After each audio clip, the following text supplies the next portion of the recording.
So ఇప్పుడున్నటువంటి Congress government మీద మీ అభిప్రాయం ఏంటి? ఎందుకంటే వచ్చి దాదాపుగా 100 రోజులు కంప్లీట్ అయింది. వాళ్ళు మేము అధికారంలోకి వచ్చిన 3 నెలలకే మేము ఇస్తారన్న 6 గ్యారంటీలు సఫలీకృతం చేస్తామన్నారు. సో ఎంతవరకు అయినా ఏంటి? వాటి మీద మీ అభిప్రాయం ఏంటి?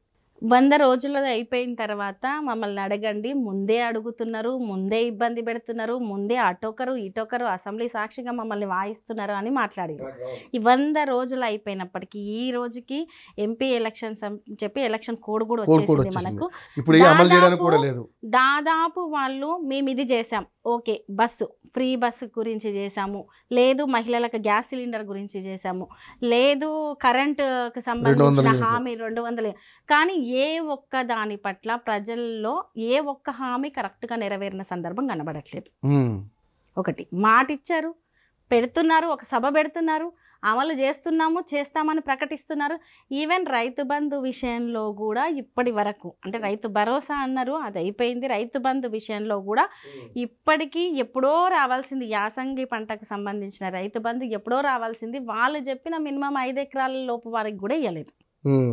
3 ఎకరాలని అన్నారు, 1 ఎకరా ఒకసారి వేసాము, తర్వాత 2 ఎకరాలకు వేసాము, తర్వాత నాకు తెలిసి మళ్ళీ నెక్స్ట్ పంట వచ్చే వరకు కూడా ఇంకా వేస్తూనే ఉంటారేమో, ఎందుకంటే ఎలక్షన్ కోడ్ వచ్చింది, ఇప్పుడు వేయడానికి ఛాయిస్ లేదు. దాదాపు 100 రోజులు అయింది, ఎటువంటి హామీలను అమలు చేసే పరిస్థితి లేదు రాష్ట్రంలో. ఒకటి కాంగ్రెస్ ప్రభుత్వం అనేది ఇప్పుడు మేము అధికారంలోకి వస్తాము అని ఆ కాంగ్రెస్ ప్రభుత్వం ఊహించలేదు. హామీలను ఇచ్చింది, ఏదైతే అదైంది, అధికారంలోకి వస్తే ఓకే. ఇప్పుడు ఒక కొండకు వెంటికేసాం, లాగాం, వచ్చిందా కొండ, పోయిందా వెంటిక, అంతే కదా అన్నట్టు గ్యారంటీల పేరుతో ప్రజలకు చేయగలుగుతామా లేదా అనేది ఎటువంటిది లేకుండా, ఎటువంటి ప్రణాళిక లేకుండా ఇష్టం వచ్చిన హామీలను ఇవ్వడం జరిగింది. ఆ హామీలను ఈరోజు 100 రోజుల వరకు ఎటువంటి హామీలను ఈరోజు నెరవేర్చని పరిస్థితి.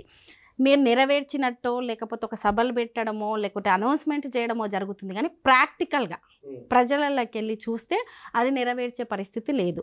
ఫ్రీ బస్సుకు సంబంధించిన విషయంలో ఎటువంటి డబ్బులు ఇప్పుడే ఇవ్వాల్సిన పరిస్థితి లేదు కాబట్టి ఆర్టీసీకి ఆపి ఉంచొచ్చు, ఇప్పుడే చెల్లించాల్సిన అవసరం లేదు కాబట్టి అది అమలు పరిచారు. ఫస్ట్ అది అమలు పరిచారు. ఈవెన్ అటువంటిది అమలు పరచడంలో కూడా ఒక వర్గానికి, ఒక మహిళలకు సంబంధించిన ఒక వర్గానికి మనం మేలు చేస్తుంటే ఇంకొక వర్గానికి ఏమైనా నష్టం జరుగుతుందా? ఆటో డ్రైవర్లకు ఏమైనా నష్టం జరుగుతుందా? పోనీ మహిళలకు ఫ్రీ బస్ ఇచ్చే క్రమంలో మరి బస్సు సదుపాయం కరెక్ట్గా మనం అన్ని బస్సులు సౌకర్యంగా ఇస్తున్నామా? పోనీ అది ఆర్టీసీ మీద పడుతున్న భారం ఎంత, రేపు ప్రభుత్వం మీద పడే భారం ఎంత? ఇటువంటివి, అంటే ఏదైనా ఒక పథకాన్ని అమలు చేసేటప్పుడు దానికి సంబంధించిన పూర్తి విశ్లేషణ, భవిష్యత్తులో ఎలా ఉండబోతుంది దాని పరిణామం, ఎందుకంటే అదంతా మన మీదే కదా భారం, ఎలా ఉండబోతుందని ఆలోచించకుండా, ఇంకో వర్గానికి ఎటువంటి నష్టం జరుగుతుందని ఆలోచించకుండా తీసుకున్నది నిర్ణయం అది. అలాగే అన్ని పథకాలు అలాగే ఉన్నాయి. అమలుకు అసలు అమలు జరగట్లేదు, అమలు జరగకపోయినా జరుగుతున్నాయి అన్నట్టు ఒక భ్రమను కలిగిస్తారు. ఆ భ్రమ అనేది కొంతకాలం ఉంటుంది, ఎవరికైనా కొత్త కాబట్టి కొంతకాలం ఉంటుంది. తర్వాత ప్రాక్టికల్గా ప్రజలు చూస్తారు కదా. ఇప్పుడు ఫర్ ఎగ్జాంపుల్ అయ్యో ఉచిత కరెంట్ అన్నారు, ఏది 200 యూనిట్స్ ఎక్కడ అని అడుగుతారు. 4 రోజులు అయితే అడుగుతారు. సిలిండర్ 2500 ఇస్తా అని చెప్పారు, నిరుద్యోగ భృతి ఇస్తా అని చెప్పారు. మొన్న ఇప్పుడు ఎండాకాలంలో కొంత వర్షం పడ్డది, పంట నష్టం జరిగింది, పరిహారం ప్రకటించలేదు. బాధ్యతగా ఇగో ఎంతవరకు పంట నష్టం జరిగింది, ఏం పరిహారం ఇస్తాం, ఇటువంటివి అనేకం.